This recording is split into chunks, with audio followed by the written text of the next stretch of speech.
Hey guys, welcome to Hunkered Down with Seth, your sanity escape for, well, at least my sanity escape. This has been a month in quarantine, and I have a great guest for us. He is one of the premote, premote. Why did I say premote? That a word? I'll write Webster's. It is now. All right. He is one of the premote improvisers in Seattle. He has been doing improv since I could remember, and probably before I could remember, and just one of the nicest, kindest, most giving people I've met, period.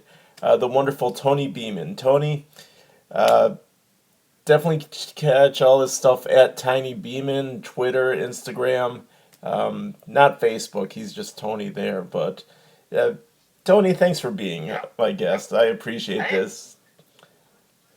thanks for kind of inviting me over. Oh, absolutely.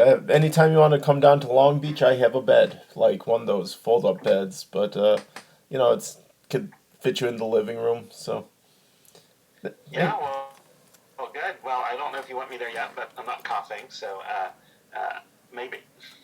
oh, It's good to be here. oh, that's good to hear. I miss you being in Seattle. Yeah, I don't miss being in Seattle. I mean, Well, the rain and the gray. I miss the people, but I don't miss the actual Seattle. I don't miss not being able to afford rent. I'll tell you that. yeah. Well, there is that, but now nobody can afford rent, so everyone's in the same boat. All right. First question, most important, hard hitting question. How are the dogs? All right. Well, we have one, Jane Boston, and she loves COVID-19 because it keeps everybody home. It's like the greatest thing that's happened to her since I failed to learn how to use an Instant Pot and it rains soup. Um, so she's great. She wishes more diseases would rampage through society and force us to stay inside. Oh wow, that is quite the nihilistic dog. So, Well, that's how dogs are. We watched Call of the Wild recently, with oh like yeah. the Jack London story. She got really into it. Like she stood up on the couch. She didn't quite howl. She got really worried at like the angry dog and was like very happy when the angry dog got chased off. It didn't get like ripped apart like it did in the books, but anyway, she was very pleased at the movie, and ever since then, she kind of gives us this look sometimes, like maybe she's considering eating us. Oh, well, who knows? Maybe after another month, you know. Yeah, But probably. yeah. So, does your dog have an opinion on Tiger King, or are you like me and not jumped on that bandwagon yet? I haven't. So she doesn't either. She's more into. Normally, she just chills. She like Call of the Wild, and she hates Batman. Those are about her like sole opinions on entertainment. Wait, Batman? I don't Like, like Batman. yeah. Yeah, she freaks out anytime Batman's on. Janine, my wife, loves like fighting games, like Injustice, and like no matter what, if Batman comes on the screen, she's like upset. Oh wow. Yeah, Well, you could start her off at more of the kids' Batman stuff, like the animated series. yeah, we should have. I think the first time she saw Batman was like Ben Affleck Batman, Oh, and so it just like that'll it was do the it. wrong way to introduce her. Yeah, I completely understand now. It's, you know, my Yeah, first Batman was Michael Keaton, so right. yeah, Do and you? Was it the? How old are you? I just turned 36, and Michael Keaton's Batman came out when I was 5. Okay, yeah, I was a little older than you, but I remember at summer camp being like so excited for that movie. Like I can't remember when it came out, but like the preceding months, I just like could not wait to get home from summer camp to see that movie. Yeah, and it got to the point with me where I had the Bob action figure. Which one? Bob, the Joker's Oh, henchman. oh yeah, oh yeah. Wow. I don't even think I ever saw that, but I was in Tennessee, so Yeah. we kind of only got the knockoff figures. like Batman, Batmon. Yes, pretty much. Perfect. I think like the Indian Batman. Yeah, I'm trying to remember. Oh, I know it because I got the soundtrack, and I thought it was gonna be like the musical score, and it was Prince. You know, that was great, but it was not what I wanted. I was so disappointed. But it was Tennessee, so it took me like a month to order the new one. So. Yeah.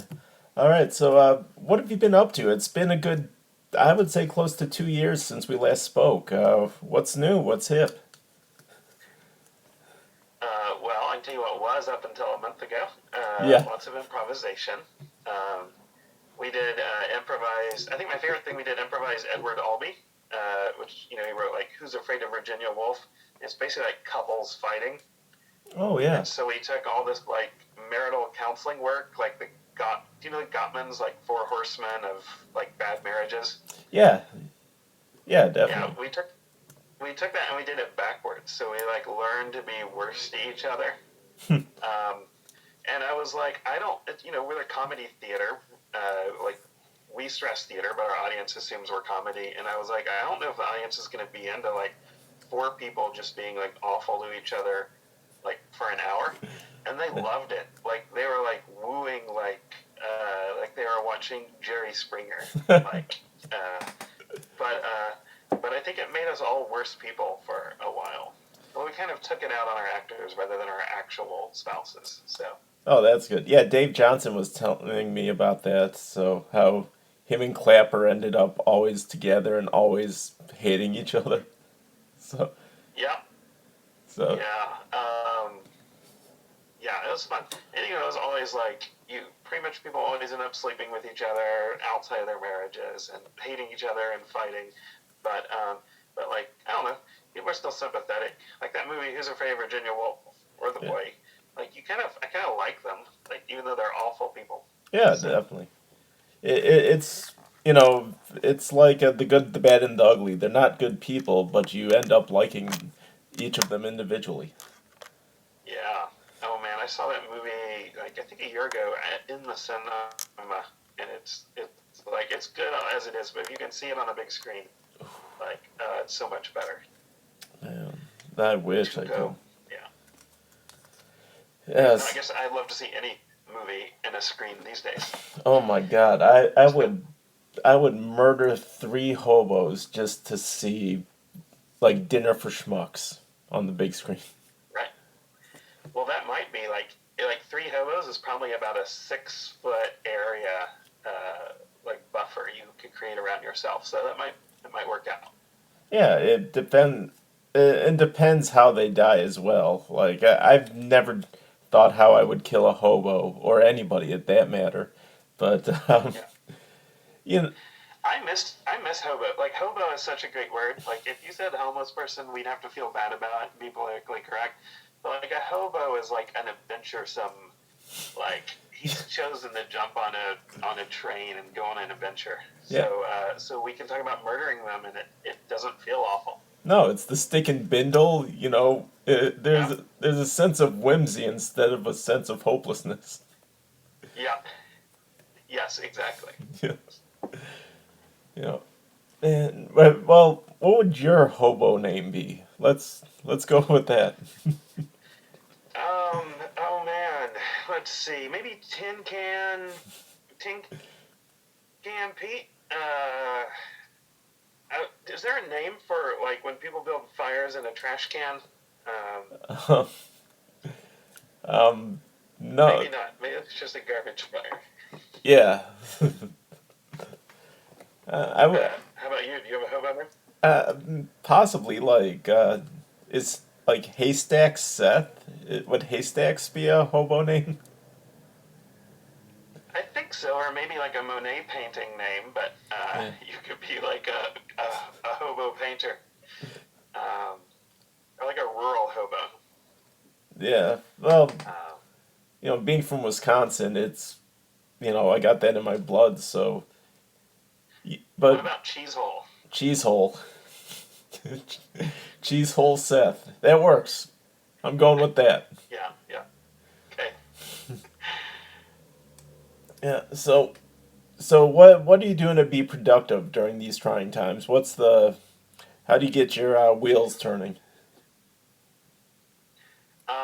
I don't know if I'm like actually productive in normal. I'm more productive now because I feel obligated to like prove to people I'm getting stuff done. Uh, but I'm like I was an ADHD kid, and I had to like I would have to doodle to pay attention, and so I kind of forgot about that until now when I can kind of like draw and illustrate while I'm in Zoom meetings and people like aren't aware I'm doing it. So I've actually just been getting a lot of like drawing and doodling done.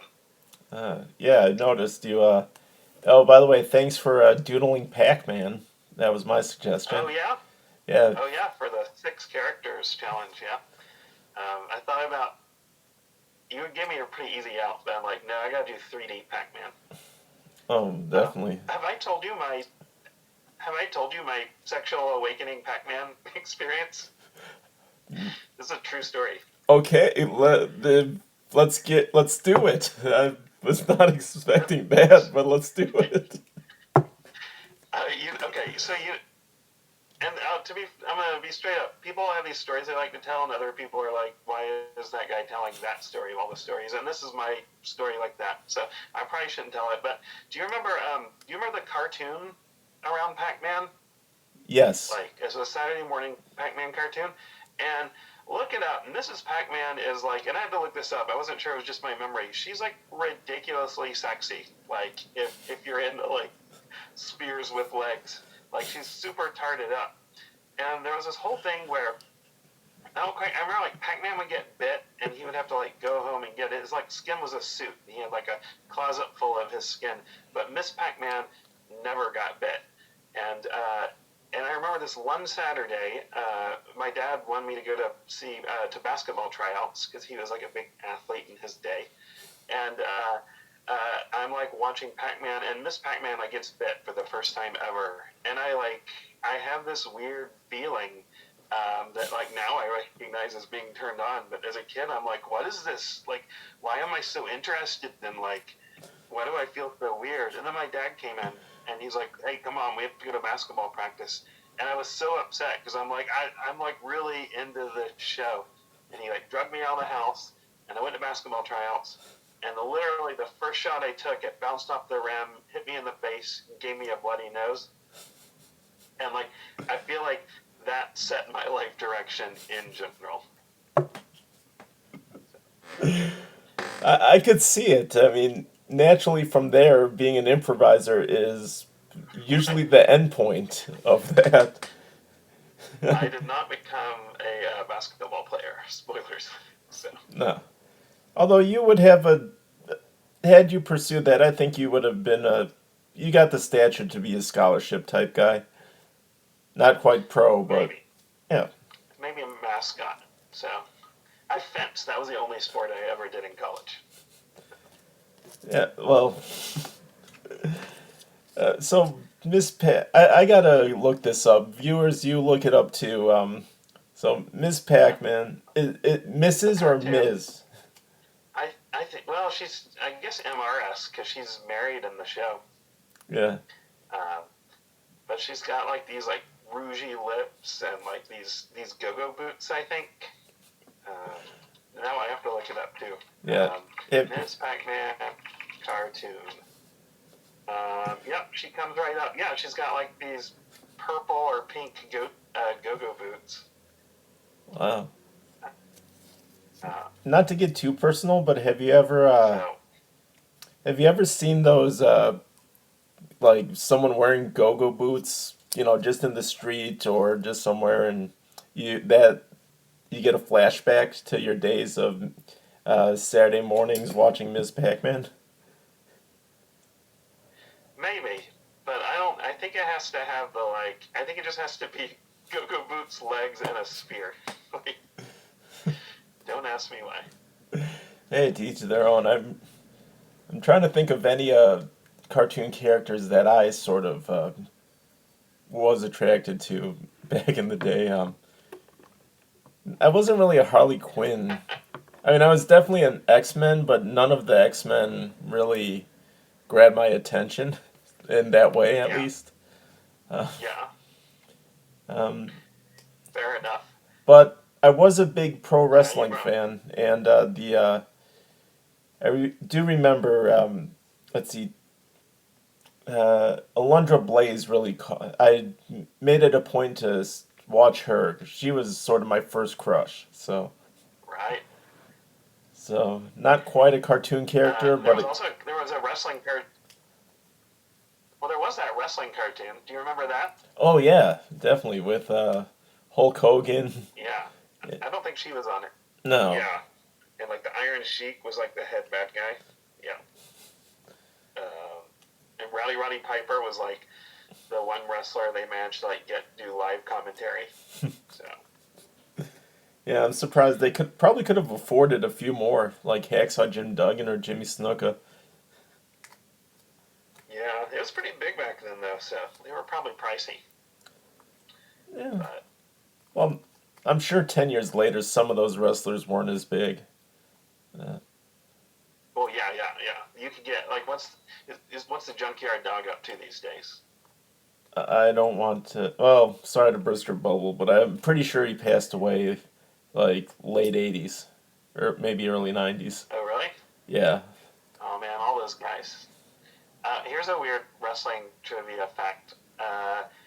Andrew the Giant. I can't think of the playwright's name now. Samuel Beckett used to give Andre the Giant rides to school because I think he couldn't take the bus because of his size. Yeah. So, and he lived in the same neighborhood as Samuel Beckett.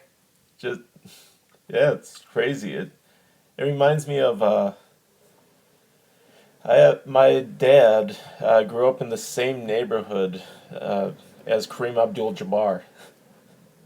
Oh, really? Yeah, and Like at the same time, or yeah, pretty much around. He was a few years younger, but it's just my dad said, every once in a while he'd bump into the greatest amongst the greatest basketball players ever. wow, nice. I imagine he's like Kareem Abdul-Jabbar can't like kind of hide out, like wear some sunglasses and no one knows it's him. No, and especially in New York, like he was, there's so many people, and then somebody who's, a torso above everybody else. Oh, there's Kareem. Right. Yeah.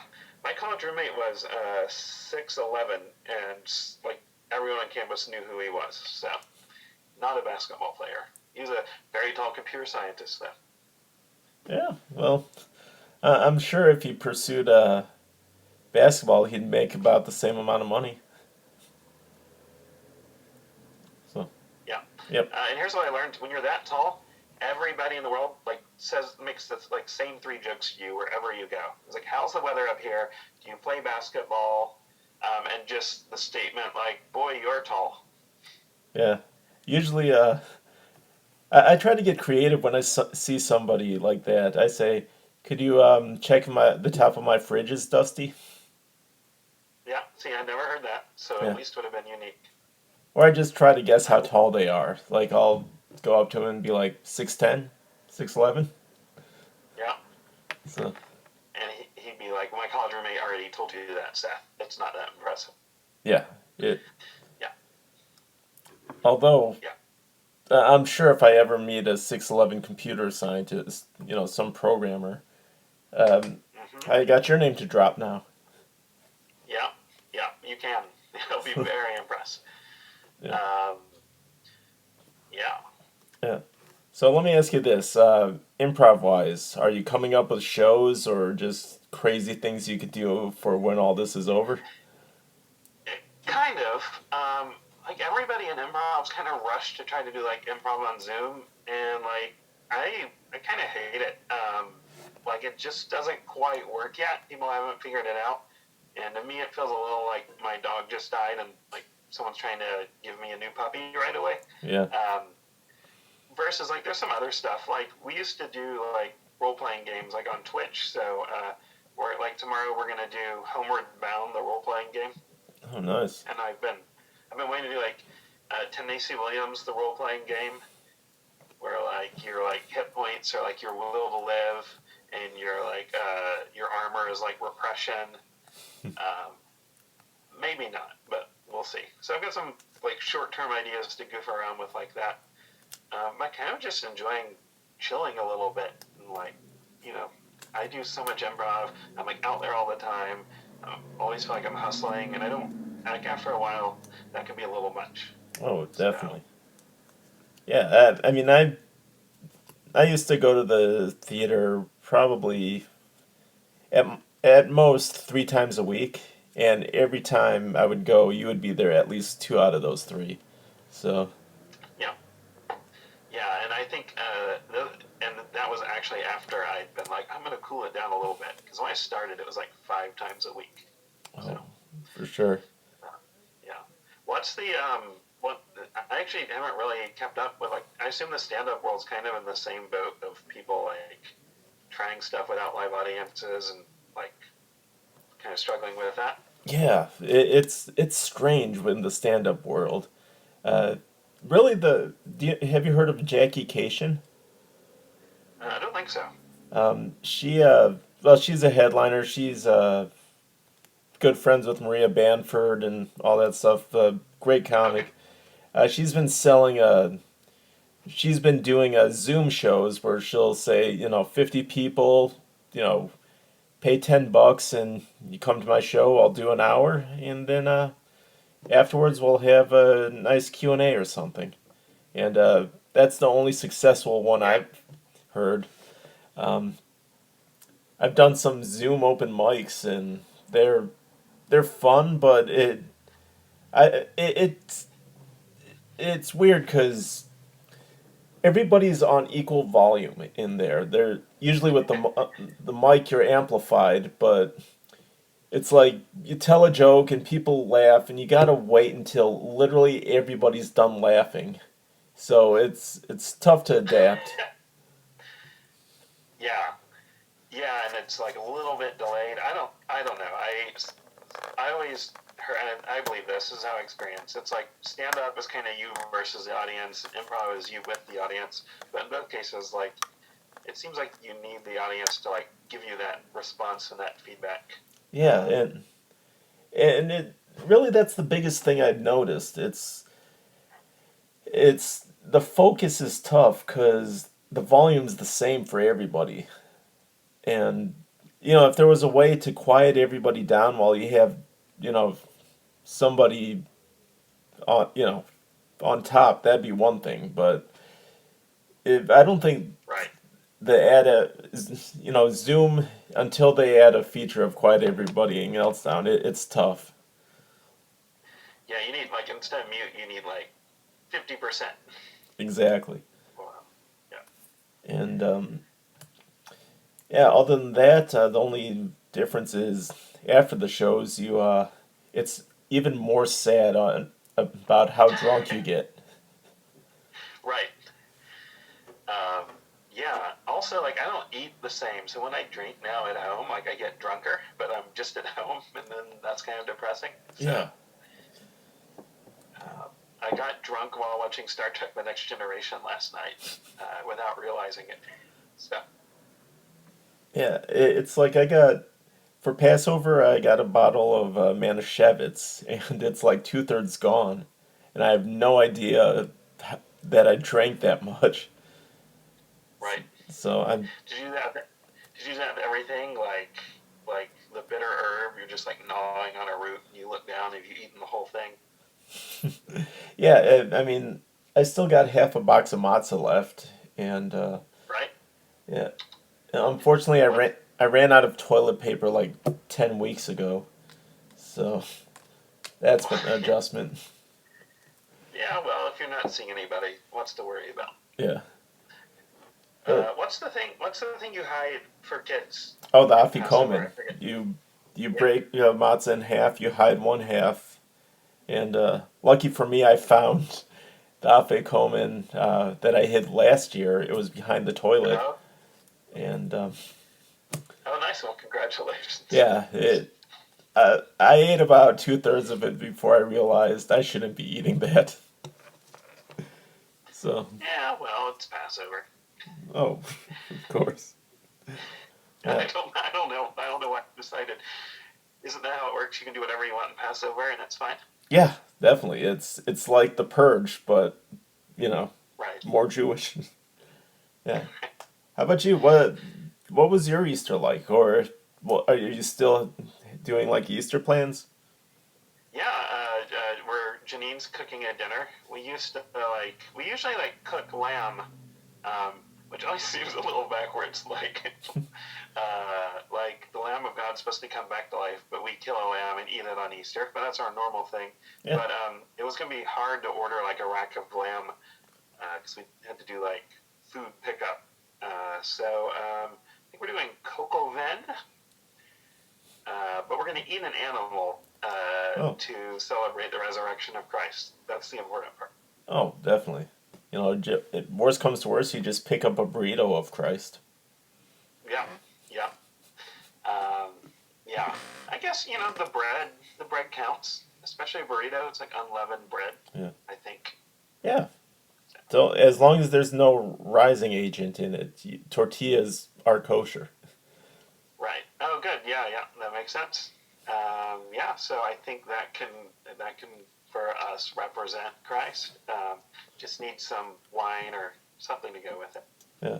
Perfect. So rounding third and coming home, what is your first big thing you're gonna do as soon as the quarantine's over? What's the thing that you want to just dive head first into?